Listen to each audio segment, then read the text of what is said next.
வணக்கம். இன்றைய நேர்காணலில் வழக்கறிஞர் திரு வைரமுத்து அவர்கள் இருக்கார். அவரோட பேசலாம். வணக்கம் சார். கரூர் துயர சம்பவத்துக்கு பிறகு இப்போ தமிழ்நாட்டுல அதுவும் ஈரோட்டுல விஜய் அவர்கள் மக்கள் சந்திப்பு நிகழ்ச்சியை நடத்திருக்கிறாரு. கிட்டத்தட்ட அதே மாதிரி மதியான நேரத்துல பேசியிருக்காரு அப்படிங்கிறத பார்க்கிறோம். கூடுதல் தகவலாக இப்போ செங்கோட்டையன் அவர்கள் தாவேக்கால சேர்ந்த பின்னாடி முதல் கூட்டமாகவே ஈரோட்டுல நடத்தப்படுது. செங்கோட்டையன் அவர்களும் பேசியிருக்காரு. புரட்சி தலைவரை பார்த்திருக்கேன், இப்ப புரட்சி தளபதியை பார்த்துட்டு இருக்கேன் அப்படின்னு சொல்றாரு. வரலாற்றிலே 500 கோடி சம்பளத்தை விட்டுட்டு நல்லது செய்யறதுக்காக வந்திருக்காருன்னு சொல்லி செங்கோட்டையனும் பேசுறாரு. விஜய் அவர்கள் பேசும்போது பெரியார் பேரை சொல்லிக்கிட்டு கொள்ளை அடிச்சிட்டு இருக்கிறாங்க, பெரியார் கொள்கை யாருக்கும் தெரியறது இல்ல அப்படிங்கிற விஷயத்த சொல்லியிருக்காரு.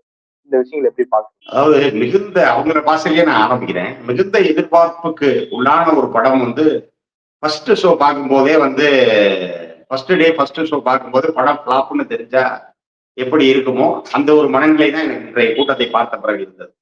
ஏன்னா செங்கோட்டையன் வந்த பிறகு ஒரு பெரிய பில்டப்லாம் கொடுத்தாங்க. ஏதோ ஜெயலலிதாவை வெற்றி பெற வைத்தவரை இத்தனை காலம் செங்கோட்டையன் தான், செங்கோட்டையன் என்கிற ஒரு நபர் இருந்தார்கள், இல்லைன்னா ஜெயலலிதா அரசியலே இருந்திருக்க முடியாது என்பதை போல ஒரு பிம்பம் இருந்தது. இன்றைக்கும் பேசியவர்கள் எல்லாமே அதைத்தான் பேசினாங்க. உதாரணத்துக்கு ஆலோசனை சொன்னார், செங்கோட்டையன் வந்த பிறகு எங்களுக்கு ஒன்று தெரிந்து விட்டது, செஞ்சார்ஜ் கோட்டையே வரப்போகுது அப்படின்லாம் பேசினாங்க. எல்லாம் ஏதோ விஜயோட அடுத்த படத்துக்கு வசனமா வேணா எழுதலாமே தவிர அரசியலுக்கு அது ஏற்றதாக இல்லை. இப்ப நீங்க உங்க கேள்வியிலேயே நீங்க முதல்ல முன் வச்சீங்க கரூர் துயர சம்பவத்துக்கு பிறகு அப்படின்னு கேட்டீங்க. கரூர் துயர சம்பவத்துக்கு பிறகு அதற்கு வெகு அருகாமையில் இருக்கக்கூடிய ஒரு மாவட்டம் கரூர் மாவட்டம், ஈரோடு மாவட்டம் எல்லையில் ஒட்டி இருக்கக்கூடிய மாவட்டம். இந்த மாவட்டத்துக்குள்ள வரீங்களே, அதை பற்றி ஒரு குறைந்தபட்சம் அந்த பறிபோன 42 உயிர்களுக்கு ஒரு இரங்கலாக தெரிவித்து ஒரு நிமிடம் மௌன அஞ்சலி செலுத்தினீங்களா? இல்ல உங்களுடைய பேச்சில் குறைந்தபட்சம் அது அவர்களை பற்றி ஏதாவது பேசுனீங்களா? அவர்கள் நினைவு கூர்ந்து ஏதாவது பேசுனீங்களா? இது எதுவுமே இல்லை. இப்ப நீங்க இங்க இருந்து உங்களோட ஜனநாயகன் ஆடியோ லான்ச்சுக்கு மலேசியா போறீங்க. தனி விமானத்தில் உங்களுடைய பேசும்போது சொல்றாரு நண்பா நன்பி அப்படின்னு, உங்க நண்பியோட கோவாலாம் போறீங்க தனி விமானத்துல. ஆனா ஈரோடு வர்ற உங்களால பக்கத்து மாவட்டமான கரூருக்கு போய் அங்கே இருக்கக்கூடிய பாதிக்கப்பட்ட மக்களை சந்திக்க முடியவில்லை. இப்ப முதல்ல சொன்னீங்க சூழ்நிலை சரியில்லை. ஆனா இந்த கேள்வி எல்லாம் உங்களை போன்றவர்களும் கேட்கறாங்க. ஆனா மக்கள் மத்தியில அவருக்கு மவுசு குறையல. பாத்தீங்களா, இப்ப கூட ஈரோட்டுல பெருவாரியான கூட்டங்கள் வந்திருக்காங்க, இளைஞர்கள் வந்திருக்காங்க, பெண்கள் வந்திருக்காங்க. மக்களுக்கு இதெல்லாம் பொருட்டில்லைன்னு சொல்றாங்களே. அது மக்கள் கூட்டமா தாவேக்கா தொடர்புடைய கூட்டமா? இதான் கேள்வி. அதாவது நீங்க ஒருவர் பேசுறாரு அப்படின்னு, நான் அடிப்படையில் ஒரு சொற்பொழிவாளர். நான் ஒரு இடத்துக்கு போறேன்னா அந்த இடத்திற்கு ஏற்றவாறு பேச வேண்டும், அங்க இருக்கக்கூடிய மக்களுக்கு ஏற்றவாறு பேச வேண்டும். உதாரணத்திற்கு இப்ப நான் போறேன், என்னுடைய இயக்கம் சார்ந்த கட்சி சார்ந்தவர்கள் இருக்கிறார்கள், அவர்கள் மட்டும்தான் இருக்கிறார்கள்னா அவர்களுக்கு ஏற்ற மாதிரி என்னுடைய உரை இருக்கும். இல்ல பலதரப்பட்ட பொதுமக்கள் வந்திருக்கிறார்கள்னா அந்த பொதுமக்களுக்கு ஏற்றவாறே என்னுடைய உரை இருக்கும். இன்னைக்கு அவர் பேசினதே பாத்தீங்கன்னா முழுக்க முழுக்க தன் கட்சியினரை நோக்கி பேசுவது போலத்தான் அவரோட உரை முழுவதுமாக அமைந்திருந்தது. இப்போது மட்டுமல்ல, எப்போதுமே விஜயோட உரையை பாத்தீங்கன்னா விஜய் தன்னுடைய கட்சி தொண்டர்களுக்கு மட்டுமே பேசுவதை போன்ற ஒரு உரை தான் இருக்கு. இப்ப இன்றைக்கு வந்தவர்கள் முழுக்க முழுக்க அவருடைய ரசிகர்கள் தானே தவிர பொதுமக்கள் யாரும் இங்கே வரல. அவர்கள் யாரும் வருவதற்கு விருப்பம் தெரிவிக்கவில்லை. உள்ளபடியே அவர்கள் அச்சத்தில் தங்கள் உயிரை காப்பாற்றிக் கொள்ள வேண்டும் என்று ஒதுங்கி விட்டார்கள். கரூர் சம்பவத்துக்கு முன்பாக நீங்கள் சொல்வதை போல பொதுமக்களும் வந்தாங்க, அவரை பார்க்க வேண்டும் என்ற ஆசையில் வந்தாங்க. அந்த ஆசையில் என்ன நடந்தது அப்படிங்கிறத அவங்க பார்த்த பிறகு இன்றைக்கு தீ சுடும் அப்படிங்கிறது சொல்லி புரியல. அவங்களுக்கு கை வச்சு பட்ட பிறகு புரிந்து விட்டது. இன்றைக்கு வந்தவர்கள் யாருமே நீங்க அந்த கூட்டத்தை பார்த்தாலே தெரியும். அந்த காணொலி பதிவுகளை பொதுமக்களாக யாரும் பெரிதாக அந்த வந்தது மாதிரி தெரியல. எல்லாருமே அங்கே இருக்கக்கூடிய தாவேக்கா தொண்டர்களை மட்டும்தான் அவர்கள் திரட்டி அந்த பொதுக்கூட்டத்தை அவர்கள் இன்றைக்கு நடத்தி இருக்கிறார்கள். அவருடைய உரையுமே பாத்தீங்கன்னா அவர் பேசுவதும் அவர்களிடம் மட்டுமே பேசுவதை போன்ற ஒரு பாணியில தான் அவர் உரையும் அமைஞ்சிருந்துச்சு.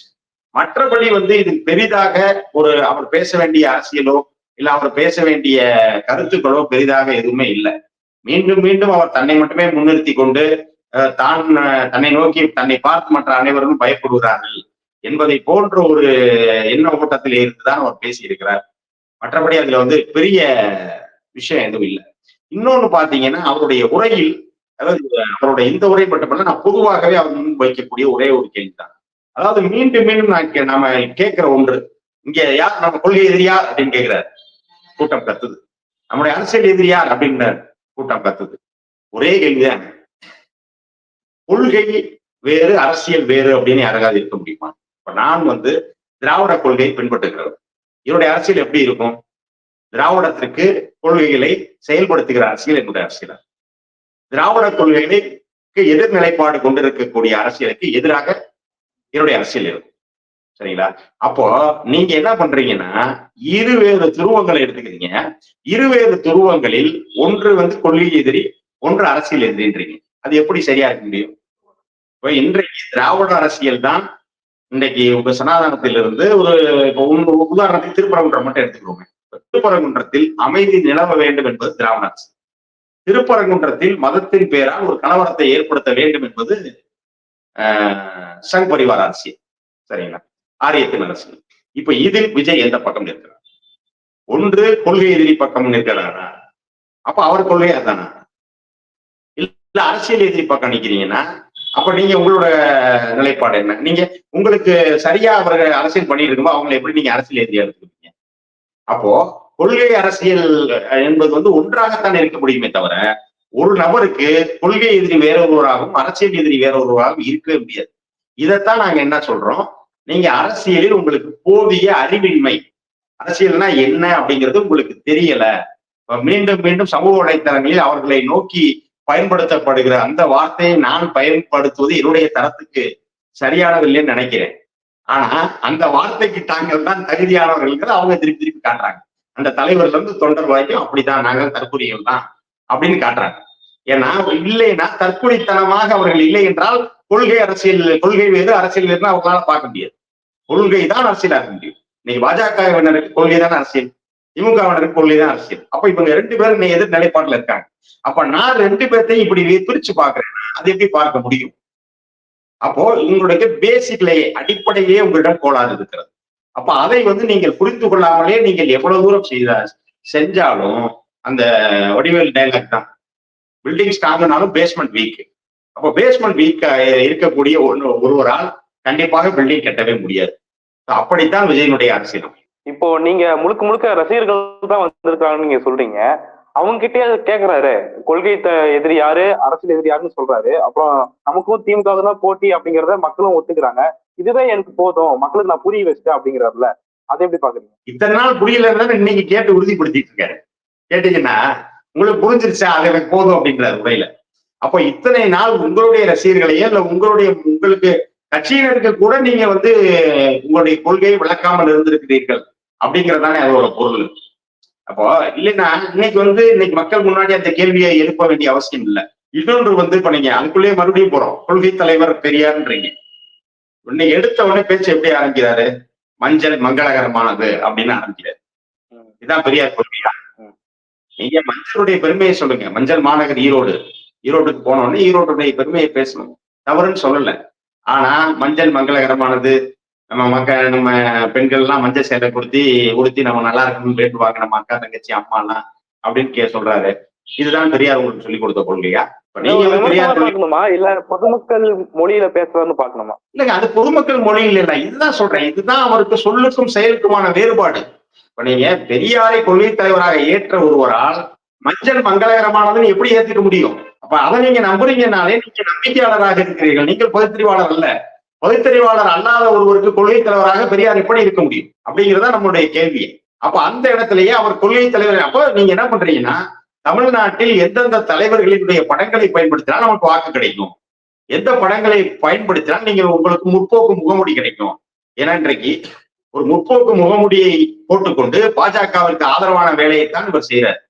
அப்ப அதன் காரணமாகத்தான். ஏன்னா இன்னைக்கு அடுத்து என்ன போயிட்டாரு, அண்ணாவும் எம்ஜிஆர் நாங்க எடுத்துக்குவோம், அவங்களுடைய தேர்தல் அணுகுமுறை நாங்க பயன்படுத்துறோம். எம்ஜிஆரும் ஜெயலலிதாவும் சொன்னாங்க திமுக தீயசித்தினாங்க, நாங்களும் அதையே சொல்றோம். அப்போ இதுல இருந்து அவருக்கு என்ன தெரியுது, அவங்க அதிமுகவினுடைய வாக்குகளை களவாடும் வேலையை இன்னைக்கு விஜய் பண்றாரு அப்படிங்கிறத இன்றைக்கு ஈரோட்டில் உறுதியாகி இருக்கிறார். அது செங்கோட்டையன் இங்கே வந்த பிறகு செங்கோட்டையன் மூலமாக அதிமுகவிலிருந்து இன்னும் பலரை இழுப்பதற்கான வேலைகள் மறைமுகமாக நடந்து கொண்டிருக்கிறது. அப்போ இது அடிப்படையில சிவில் வழக்கறிஞராக மறுபடியும் இன்னொரு சின்ன உதாரணமே சொல்றேன். இப்போ நீங்க உங்களோட ஒரு சொத்து இருக்கிறது, இந்த சொத்தை இன்னொருத்தர் வாங்கணும்னு நினைக்கிறாருன்னா நீங்க அவருக்கு கொடுக்க மாட்டேன்னு முடிவு பண்ணிருக்கீங்க. அப்போ அவர்கிட்ட நேரடியா அவருக்கு விற்காம அவன் வாங்கணும்னு முடிவு பண்ணிட்டு என்ன பண்ணுவான்னா இன்னொருத்தர் உங்களுக்கு டம்மியா அனுப்புவார். டம்மியா அனுப்பி அவர் பேர்ல பவர் போட்டுட்டு அவர் உங்களுக்கு பணம் பே பண்ணி பவர் ஏஜென்டா மாறின பிறகு அந்த பவர் ஏஜென்ட் நீங்க யாருக்கு விற்க கூடாதுன்னு நினைச்சீங்களோ அவர் வாங்குவார் விலைக்கு. அதிமுக வாக்குகள் நேரடியாக பாஜகவுக்கு செல்ல முடியாது என்பதால் அதிமுகவினுடைய வாக்குகளை பெறுவதற்காக பாஜக ஏற்பாடு செய்திருக்கக்கூடிய பவர் ஏஜென்ட் தான் விஜய். அதனால இந்த 2026 தேர்தலில் விஜய்க்கு அந்த வாக்குகளை திருப்பி விட்டால் ஒட்டுமொத்தமா அதிமுக அழிந்துவிடும். அப்ப அந்த இடத்துக்கு பாஜக வந்துவிட்டு அதன் பிறகு விஜய் ஈஸியாக நம்ம அழிச்சிடலாம், இல்ல விஜயை நம்மோடு இணைத்துக் கொள்ளலாம். இதுதான் பாஜகவினோட திட்டம். இதைத்தான் நாம் மீண்டும் மீண்டும் சொல்லிடுவோம். பாஜகவினுடைய ஏன்னா இன்னைக்கு பேசுற எந்த விஷயத்திலையுமே நான் கேட்கிறேன், இன்னைக்கு ஈரோட்டில் நின்று பேசுறீங்கல்ல, பீக்கவரை பத்தி பேசுறீங்க, சிறு குறு தொழிலாளிகள் பத்தி எல்லாம், தொழிலாளர் நலன் பத்தி எல்லாம் பேசுறீங்கல்ல. சிறு குறு தொழிலாளர்கள் ஒன்றிய அரசால எந்த இடத்துலயுமே அவர்களுக்கு சிக்கல்கள் இல்லையா? அவர்களால் பாதிக்கப்படவே இல்லையா? அதை பத்தி ஏன் பேச மாட்டீங்க? போகிற போக்கில் ஒரே ஒரு வார்த்தை, ஒன்றியத்தை ஆண்டு கொண்டிருக்கக்கூடிய ஆட்சியாளர்களும் அப்படின்னு மட்டும்தான். ஏன் பாஜக ஆட்சியாளர்னு சொல்ல தெரியல. திமுக 100 தடவை பேச முடிகிற உங்களால பாஜகங்கிற பேரை சொல்வதற்கு கூட உங்களுக்கு என்ன பயம்? அதைத்தான் நாங்கள் மீண்டும் மீண்டும் கேட்கிறோம். அதை விட்டுட்டு அப்ப இது என்னன்னா, இது இவருடைய இந்த ஏற்பாடு மட்டும்தான். அப்போ உங்களை ஒரு முழுமையான மக்கள் தலைவராக, இல்ல ஒரு முழுமையான மக்கள் அரசியலுக்காக ஒரு மாற்று அரசியலை முன்னெடுக்கிற ஒருவராக எப்படி நம்புவது அப்படிங்கிறத நான் எந்த இடத்துலயும் மாறல. இன்னும் நான் முந்தி மாதிரிதான் இருக்கேன். ஏதோ இப்போ செங்கோட்டையன் வந்துட்டாரு, நான்கு சம்பத் வந்துட்டாரு, ஒரு பெரிய மாற்றம் வந்து விட்டது தாவேக்காக்குள் அப்படின்னு சொன்னது என்னன்னா, அப்படி எந்த மாற்றமும் இல்லை, நான் எப்பவும் போலதான் இருக்கேன் அப்படிங்கிறது போலத்தான் அவருடைய உரையும் அமைந்தது. அதே ஃபேக்டர் தான். செங்கோட்டையன் வந்ததுனால ஸ்ட்ராங்கா இருக்குன்னு சொல்லி ஆதவர்ஜனாவ் பேசுறாரு, விஜய் அவர்கள் பேசுறாரு. இன்னொரு பக்கம் பார்க்கும்போது இந்த கூட்டம் ஏற்பாடு செஞ்சதுல இருந்தே செங்கோட்டையன் அவருடைய பங்கை பார்க்க முடியுது. போய் போலீஸ் கிட்ட பர்மிஷன் வாங்குறதாகட்டும், பிரஸ் மீட் அட்டன் பண்ணி பேசுறதாகட்டும், நேற்று காலத்துல ஏற்பாடு செய்யறதாகட்டும், எல்லாமே துடிப்பா செய்யறாரு அப்படிங்கிற பார்வை பெற்றிருக்கு. ரசிகர்கள் மத்தியிலையும் தொண்டர்கள் மத்தியிலும் அது ஒரு உற்சாகத்தை ஏற்படுத்தும் அப்படிங்கிறதா தாவேக்கு தெரிவிக்கக்கூடிய விஷயமா இருக்குது.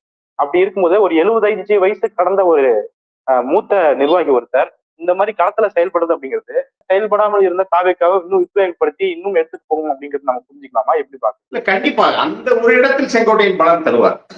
மீண்டும் மீண்டும் 1977 இருந்து செங்கோட்டையன் கோவிச்செட்டிப்பாளையத்துல இருக்காரு, போட்டி போடுறாரு, ஈரோடு மாவட்டத்துல அரசியல் இருக்காரு. ஜெயலலிதாவுடைய பிரச்சார டூருக்கெல்லாம் ஒரு ரூட் போட்டு கொடுக்குறாரு, டூர்ல கூட போனவரு என்பதெல்லாம் சரிதான். அதுல யாரும் மாற்றது இல்லை. ஆனால் அது இங்க எந்த அளவுக்கு மாறும்? இன்னைக்கு செங்கோட்டையன் இவ்வளவு ஒரு நீண்ட நெடிய அரசியல் அனுபவம் பெற்ற செங்கோட்டையன் பின்னால் எத்தனை பேர் வந்தார்களா தாவேக்கு? இப்ப நீங்க அதிமுகவை கழித்து விட்டு பார்த்தால் செங்கோட்டையன் 0 அப்படிங்கிறதுதான் அவருடைய வெளியே வந்த பிறகு தெரிந்தது. ஏன்னா அதன் பிறகுதான் அவர் இந்த முடிவை எடுக்கிறார். இல்லைன்னா அவர் பாத்தீங்கன்னா அதிமுகவை ஒன்றிணைப்பேன்னு ஒரு உரிமை குரல் கொடுத்து வெளியே தான் வந்தாரு. அவருக்கு எந்த போதிய ஆதரவும் இல்லை. அப்போ வேற வழி இல்லாமல் தான் அவர் இங்க தாவேக்கால சேர்ந்தார். அப்போ ஒரு அரசியல் அனுபவம் பெற்றவர் என்கிற அடிப்படையில் அவர் அவர் இருக்கிற அந்த பகுதிகளில் அதை பலன் தரலாம். சில நடவடிக்கைகளுக்கு தான் அது முழுமையாக ஒரு வெற்றியை நோக்கி அவரால் இட்டு செல்ல முடியுமா அப்படின்னா அது வாய்ப்பு கம்மி. ஏன்னா இன்னைக்கு ஒரு சட்டமன்ற தொகுதியிலே பாத்தீங்கன்னா ஏறத்தாழ ஒரு 300க்கும் மேற்பட்ட வாக்குச்சாவடிகள் இருக்கும். இப்ப செங்கோட்டையன் குளோனிங் பண்ணி 300 வாக்குச்சாவடிக்கு போக முடியுமா? அப்போ 300 வாக்குச்சாவடிகளுக்கும் செல்லுகிற அளவுக்கு ஒரு தகுதி பெற்ற ஒரு BLA 2 வேணும், பூத் ஏஜென்ட் வேணும். அந்த பூத்தினுடைய BLC வேணும், பூத் லெவல் கமிட்டி, அதுல 10 பேர் இருக்கணும். இது போல 234 தொகுதிகளிலும் போடணும். அவங்களுக்கு போதிய பயிற்சி, போதிய அனுபவம் பெற்றவர்களாக அவர்கள் இருக்க வேண்டும். இப்ப இதுதான் ஒரு தேர்தல் மேலாண்மையில் மிக முக்கியமான விஷயம். நீங்க திமுகவை தோற்கடிக்க முடியாதா, திமுக வளம் பெறும் கட்சி அப்படி இப்படின்னு சொல்றாங்கன்னா, திமுக வலுவாக இருப்பது இந்த கட்டமைப்பால் தான். திமுகவுக்கு இன்னைக்கு நீங்க தமிழ்நாட்டில் 234 தொகுதிகளிலும் பூத் லெவல் கமிட்டி வரைக்கும் ஆள் இருக்காங்க. BLA 2 முறையாக அங்கீகரிக்கப்பட்டு கையெழுத்து தேர்தல் ஆணையத்திடம் பெற்ற பூத் லெவல் ஏஜென்ட்ஸ் திமுக இருக்காங்க. அவங்க சும்மா BLA 2 எந்த கட்சி வேணாலும் அப்பாயிண்ட் பண்றவங்க கிடையாது. இவங்கதான் BLA 2ங்கிறது தேர்தல் ஆணையமும் அங்கீகரித்திருக்கு. அந்த அங்கீகாரத்தை பெற்ற கட்சியாக திமுக இருக்குது. இன்னொன்னு பாத்தீங்க அப்படின்னா, இது எந்த அரசியல் கட்சியும் இல்லாத அளவில் முதல் முறையா BDAன்னு ஒருத்தரை போட்டாங்க திமுக, பூத் டிஜிட்டல் ஏஜென்ட். அவர் என்ன பண்ணுவாருன்னா, இந்த கம்ப்யூட்டரைஸ்டு ஒர்க் எல்லாமே அந்த பூத்துக்கு அந்த பர்டிகுலர் பர்சன் பார்ப்பார். அந்த BDA இளைஞனையோ ITBA சார்ந்தவராக இருப்பார். இப்ப இது போன்ற கட்டமைப்புகள் எல்லாம் இருக்கிற காரணத்தினால நீங்க சும்மா பேசுற பேச்சாலாம் சும்மா ஒண்ணும் செய்ய முடியாது. செங்கோட்டையன் ஒரு நபர் நீங்க 234 தொகுதியிலையும் 300 வாக்குச்சாவடிகளையும் போய் இப்படி இதை எல்லாத்தையும் மாத்திர முடியுமா அப்படின்னா அதற்கு வாய்ப்புகள் குறைவு. நீங்க இவ்வளவு ப்ராசஸ் சொல்றீங்க, ஆனா CTR நிர்மல்குமார் பேசும்போது 234 தொகுதியிலும் விஜய் அவர்கள் கை காட்டுறவர் தான் சட்டமன்ற தொகுதி MLA-வா மாறுவாரு, அதுதான் நடக்கும் அப்படிங்கிறாரு. அப்போ விஜய் அப்படிங்கிற மூலதளமே போதாதா? இந்த கட்டமைப்பு எல்லாம் தேவையா அவங்களுக்கு? காப்பி அடிக்கிறதுன்னு சொல்லுவோம். நம்ம தேர்வுல காப்பி அடிக்கிற மாதிரி இன்றைக்கு தமிழ்நாட்டை பொறுத்தளவு, என் இந்தியாவை பொறுத்தளவில் ஒரு ட்ரெண்ட் செட்டர் அப்படின்னா திமுக. திமுக என்ன சொல்லுதோ அதை அப்படியே காப்பி அடிக்கணும். அதாவது வெல்வோம் 200 படைப்போம் வரலாறு அப்படிங்கிறத முதல் முறையா திமுக முன்னுச்சது. அதை காப்பி அடிச்சு எடப்பாடி என்ன பண்ணார் பொதுக்குழுன்னா 210 இடம் ஜெயிப்போனார். இது அடுத்து வந்து இவர் விஜய் போய் என்ன செஞ்சாரு, அடுத்து 234 தொகுதியிலேயே இவங்க கை காட்டுறவங்க தான் அப்படின்ட்டாரு. ஆக இந்த ஒரு படத்துல பாண்டியராஜன் செந்தில் காமெடி வரும், வரிசையா உட்கார வச்சு பைத்தியங்களே உட்கார வச்சு ஏலம் கேட்க விடுவாங்க. அதை போல திமுக சொன்ன 200 அப்படிங்கிறது அடிப்படை, அது உண்மை, நடக்க போகிறது. ஆனா அந்த அடிப்படைக்கு விலைக்கு பின்னாடி இந்த பைத்தியங்கள் வந்து எப்படி ஏலம் கேட்குமோ அந்த காமெடியில, அதை போல இப்ப வந்து 210 234 சொல்றாங்களே தவிர அது கண்டிப்பாக உண்மையாக்கிவிட முடியாது. தேமுதிக வந்து முதல் முறையாக சட்டமன்ற தேர்தலை சந்தித்த போது விஜயகாந்த் மட்டுமாவது ஜெயிச்சார். ஆனா இங்க விஜய் மட்டும் ஜெயிப்பாரா அப்படிங்கிறதே பெரிய கேள்வி. ஓகே தோழர், நிறைய விஷயங்களை பதினீங்க. மிக்க நன்றி தோழர். வாய்ப்புக்கு நன்றி, வணக்கம்.